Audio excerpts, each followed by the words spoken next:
Good morning, friends. This is Pastor JD with this morning's brief devotional. In Luke chapter 18, Jesus tells a parable about prayer.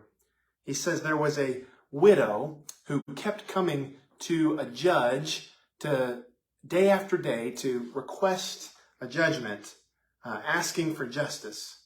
Now, this judge in the parable wasn't particularly good or just, but because of the woman's persistence, eventually he gave in to her request.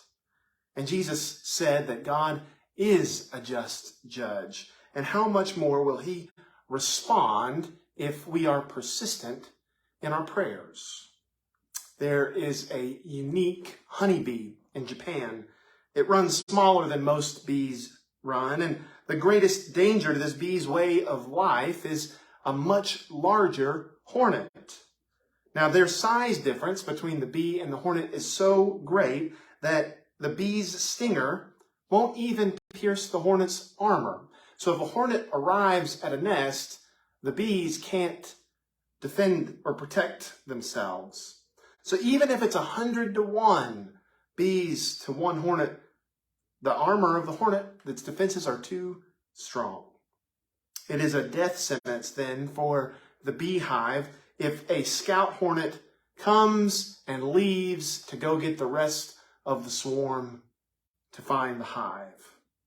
But these Japanese honeybees have developed a unique defense. Instead of stinging, they swarm an incoming hornet. They cover it in a ball, making it too heavy to fly away. And then all together, they vibrate their bodies rapidly, and the temperature of the hive begins to climb from the friction and motion.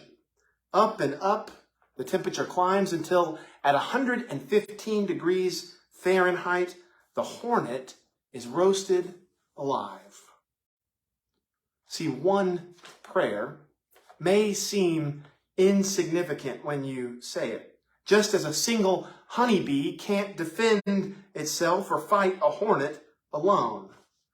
But if we are persistent and swarm our problems with prayers, Jesus tells us that God hears us and our persistence will pay off. Pete Grigg says this about prayer: keep it simple, keep it real, and keep it up.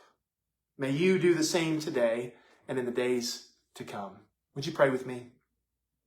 God, teach us to pray just as Jesus taught his followers. Hear all our prayers and give us endurance as we keep it up. Amen. The peace of Christ be with you this day.